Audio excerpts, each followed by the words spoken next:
Hari ini kita berhimpun sebagai hamba Allah. Kita berhimpun sebagai hamba Allah yang mencintai Allah melebihi segala-galanya. Kita berhimpun untuk menyatakan komitmen kita, sikap kita yang jelas bahawa Allah mengatasi segala-galanya. Kita berhimpun untuk mempertahankan agama Allah. Kita bukan jenis manusia yang sanggup menggadaikan agama Allah untuk kepentingan kepangkat, untuk kepentingan kedudukan, untuk kepentingan undi. Kita bukan jenis manusia yang mengucap asyhadu an la ilaha illallah wa asyhadu anna Muhammad Rasulullah, tetapi mereka punya ilah-ilah yang lain. Ilah mereka bukan Allah. Ilah mereka adalah jawatan menteri besar. Ilah mereka adalah jawab undi. Ilah mereka adalah kedudukan mereka. Kita ingin mempertegaskan bahawa ilah kita adalah Allah dan kita rela mati untuk Allah. Saudara yang saya kasih sekalian, kita ingin nyatakan kita tidak ada masalah dengan mana-mana menteri besar. Kita tidak ada masalah dengan mana-mana menteri besar daripada mana-mana parti sekalipun. Tetapi kita ada masalah dengan mana pun menteri besar, dari mana pun parti mereka, sekiranya mereka menjadi menteri besar dan sanggup menggadaikan Islam dan Allah hanya karena untuk mempertahankan kedudukan mereka. Ini kita ingin jelaskan. Kita juga ingin menyatakan kita tidak ada masalah dengan mana-mana ahli parlimen. Kita tidak ada masalah dengan mana-mana ahli politik, datang daripada mana parti sekalipun. Tetapi kita ada masalah dengan ahli parlimen, khususnya ahli parlimen Shah Alam ini, sekiranya dia menggadaikan Islam hanya untuk kekal berkuasa, hanya untuk mendapatkan undi. Saudara yang saya kasih sekian, saya juga ingin nyatakan, kami juga ingin nyatakan, kita tidak ada masalah dengan orang bukan Islam. Selagi mana mereka menghormati kita, selagi mana mereka menghormati agama kita, kita tak ada masalah. Selama puluhan tahun semenjak merdeka, apakah kita sebagai pemimpin Islam pernah menzalimi mereka yang bukan Islam hanya kerana mereka bukan Islam? Tidak. Berapa banyak kuil dan gereja yang runtuh hanya kerana mereka bukan daripada golongan Islam? Malah, tuan-tuan, ada peristiwa, sedikit peristiwa, beberapa kerat di kalangan kita kerana emosinya mereka membakar gereja. Kita ambil tindakan walaupun mereka di kalangan kita. Kita ambil tindakan untuk apa? Untuk mempertahankan, menjaga kemurnian agama dan Kristi. Gereja. Kita biarkan. Daripada 10 orang terkaya di Malaysia ini, 10 orang paling kaya di Malaysia ini, 9 adalah orang bukan Islam. Hanya 1 saja orang Islam. Apakah itu makna kezaliman? Apakah itu makna orang Islam zalim kepada orang bukan Islam? Apakah itu makna kita biarkan kepada mereka? Mana tunjukkan kepada kita? Mana negara dalam masyhur yang neman makmur yang hebat ini kita sanggup membiarkan 9 daripada 10 orang paling kaya dalam negara ini orang bukan Islam? Apakah kita pernah berdemonstrasi, protes, maki hangun mereka kerana mereka kaya dan kerana mereka bukan Islam? Tidak. Kita biarkan. Tetapi jangan sampai pijak kepala kita. Jangan sampai biadab kepada agama kita. Jangan sampai hilangkan marwah negara kita. Sebab itu kita nak beritahu kepada orang-orang bukan Islam, we have no problem with you. We have no problem with non-Muslim. Malah selama ini kita menjaga kepentingan mereka. Kita melindungi mereka. Kita mempertahankan mereka. Kita membela mereka. Malah sehingga orang kita sendiri ditangkap dan dibina. Kita mempertahankan mereka. Tetapi we also want to let it know here, we have big problem. Kita ada masalah besar dengan orang-orang Islam yang kurang ajar kepada kita. Kita ada masalah besar dengan orang-orang bukan Islam yang biadab kepada agama kita. Kita ada masalah besar dengan orang-orang bukan Islam yang kacau orang-orang Islam dan tarik mereka untuk keluar daripada Islam. Untuk murtad, we have big problem. Kita ada masalah dengan mereka. Apatah lagi kalau mereka bukan besar, kalau mereka esko kerajaan, Ronnie Liu, Teresa Kong, Xavier, Elizabeth Wong, dengar bebek. We have big problem with you. You better stop before we will go.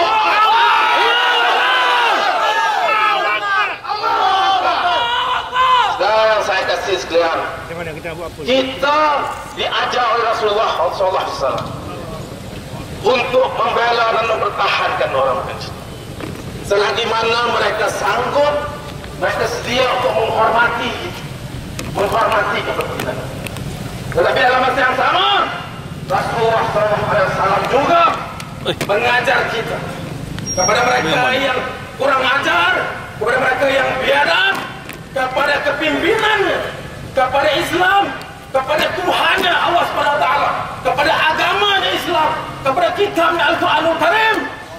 Tidak ada pilihan lain melainkan perang. Sebab itu kita ingatkan kita akan lancarkan perang habis-habisan demi untuk mempertahankan akidah mereka. Sekiranya mereka tidak berhenti, dan juga ejen-ejen mereka, bukan sekadar pimpin-pimpin, ejen-ejen mereka, Malaysia kini, Malaysia insider yang bertingkah biadab kepada jabatan agama Islam, memfitnah jabatan agama Islam, kononnya kita ceroboh, kononnya kita tidak beradab, padahal jabatan agama Islam masuk ke premis mereka dengan penuh adab.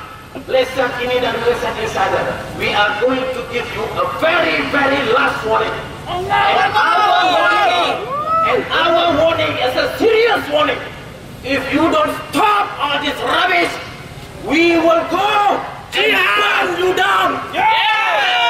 Akan bakar mereka.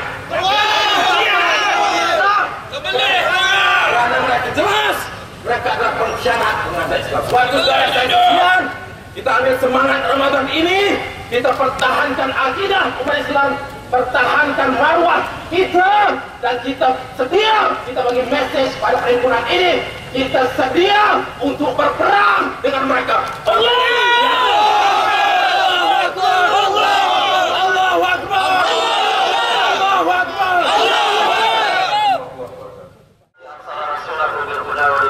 liyuzhirahu 'ala ad-dini kulli walau karihal musyrikun. La ilaha illallah wa la na'budu illa iyyahu mukhlishina lahu ad-din walau karihal kafirun walau karihal musyrikun walau karihal munafiqun. Assalamualaikum warahmatullahi wabarakatuh. Saudara, kita berhimpun hari ini bukan untuk kepentingan diri kita, bukan untuk kepentingan mana-mana pihak, tetapi untuk mempertahankan agama kita, akidah kita. Saya merasa sangat sedih apabila pagi tadi, awal-awal pagi selepas solat subuh, membaca rintihan seorang ketua pemuda, Ustaz Nasaruddin Tantawi, merintih bukan kerana dia terpaksa berdepan dengan musuh-musuh Islam di kalangan kafirun, merintih kerana dia terpaksa berdepan dengan pimpinan dia sendiri, ahli dia sendiri yang menentang dia untuk mempertahankan akidah umat Islam. Apa nak jadi dengan umat Islam hari ini kalau mereka yang mengaku memperjuangkan Islam pun akhirnya menjadi pengkhianat kepada agama sendiri? Inilah harga yang terpaksa kita bayar untuk mempertahankan akidah kita. Saudara, ada yang menyatakan bahawa tidak ada bukti pihak gereja Kristian cuba memurtadkan orang lain. Saya terlibat dengan kes murtad beberapa tahun dah secara aktif. Tuan-tuan masih ingat kes Nur Aisyah Bukhari?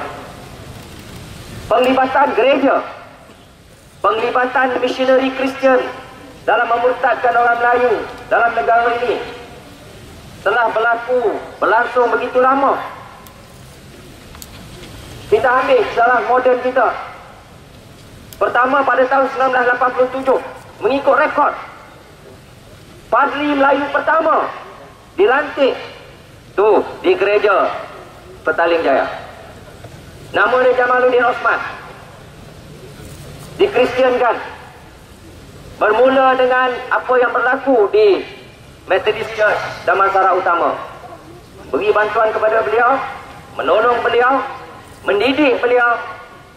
Akhirnya Jamaluddin Osman menjadi Padri Melayu pertama, ditabalkan di gereja Petaling Jaya dengan nama Father Joshua Jamaluddin. Sampai hari ini dia masih ada. Kita tak boleh nak bertindak terhadap dia. Dan kita lihat bagaimana pihak berkuasa, polis mengambil tindakan, menahan dia di bawah ISA. Tetapi kita lihat bagaimana pihak gereja dengan beberapa NGO termasuk Majlis Peguam yang hari ini didokong oleh segelintir pimpinan PAS membantah dan mencabar kes penahanan Father Joshua Jamaluddin di mahkamah. Hari ini Father Joshua Jamaluddin hidung macam kita, warna kulit macam kita, pakai songkok, pakai baju Melayu, tapi duk mengkristiankan anak-anak Melayu.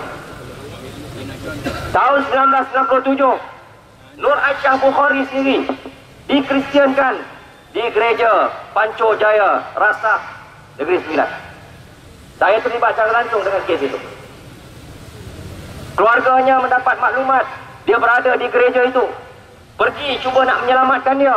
Sekali lagi kafir bersatu dan menghalang keluarga daripada mengambil Nur Aisyah Bukhari. Bulan Ramadan tahun 1997, hari pertama sedang ayah Nur Aisyah Bukhari, Haji Bukhari, mengimamkan solat tarawih, kumpulan Kristian melancarkan operasi menculik Nur Aisyah daripada rumah dia, bawa lari ke Singapura, menyeberang tanpa pasport, terus terbang ke Australia. Sampai hari ini tetap kafir, Kristian dan Abdullah berada di Australia. Tahun 98 secara terbuka dengan penuh biadab kerana tidak ada tindakan daripada kita, makin lama makin melampau, makin lama makin kurang hajar, gereja Church of Our Lady Fatimah Brickfield cara terang-terang membaptiskan, mengkristiankan, memurtadkan seorang gadis Melayu, Azlina Jailani, yang akhirnya meletus menjadi kes Lina Joy. Gereja itu masih ada di situ. Mereka yang memurtadkan Lina Joy masih ada di situ. Orang-orang yang terlibat mengkristiankan Lina Joy masih ada di situ.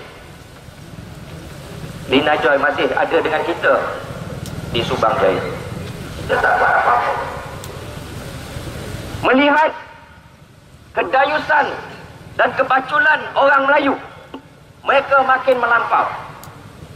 Apa yang berlaku di gereja Methodist Damansara Utama adalah hanya tip of the iceberg.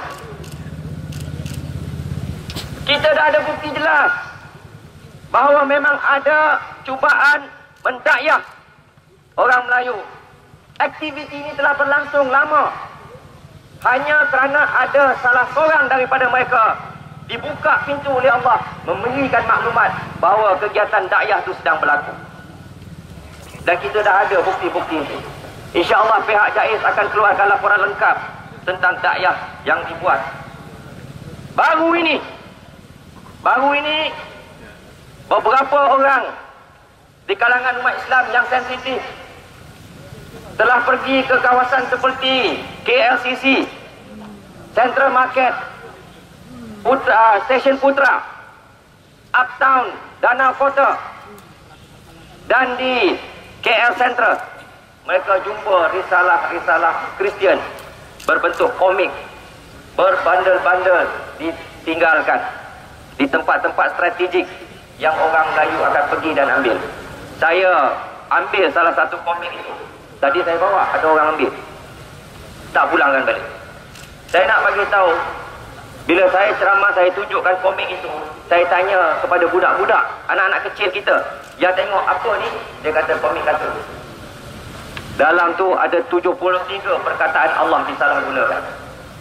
Dalam itu digunakan bahasa-bahasa yang anak kita faham.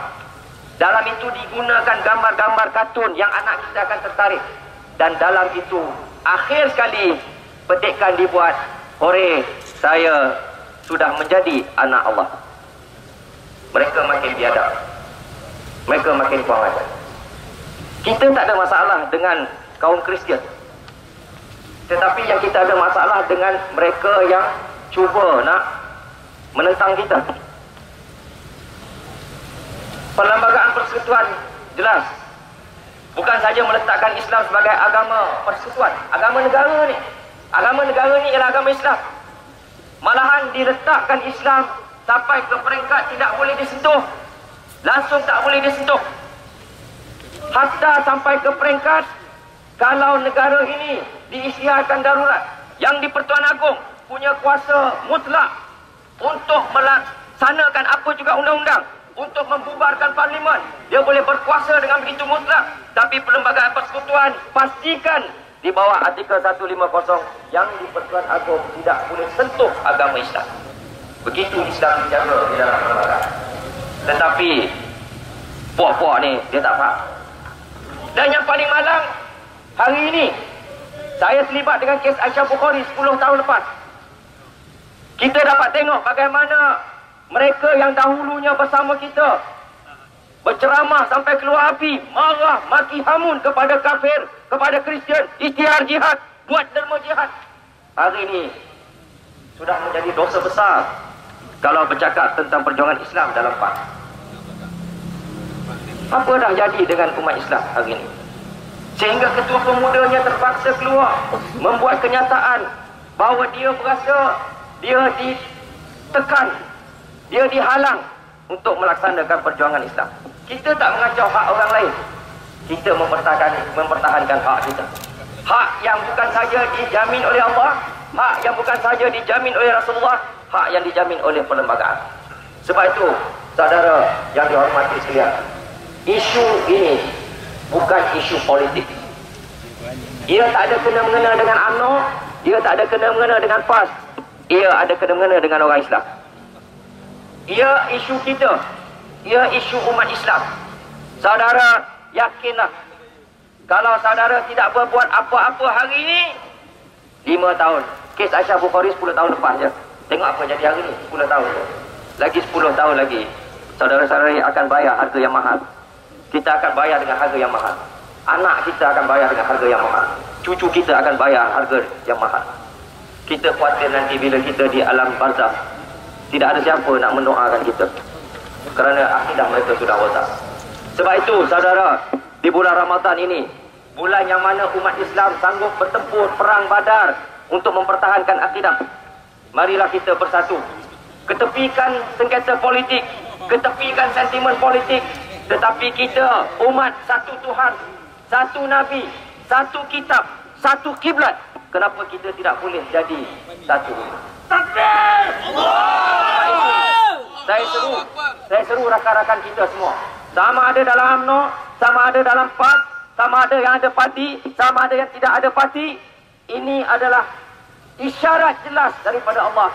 Marilah kita bersatu, mengambil peluang kita bersatu dalam isu ini. Kita tunjukkan kepada mereka bahawa umat Islam tidak rela akidahnya dipermainkan. Dan yang paling penting, kita berdiri hari ini walaupun di tengah panas terik matahari di bulan Ramadan, kita minta kepada Allah, apa yang sedikit sangat kita buat ini menjadi insurans pada kita di hadapan Allah. Dalam keruntuhan akhlak dan akidah umat Islam, kita bangkit mempertahankan akidah dan agama yang diturunkan oleh Allah melalui Rasulullah, insya-Allah. Allahu Akbar. Allahu Akbar. Allahu Akbar. Bismillahirrahmanirrahim.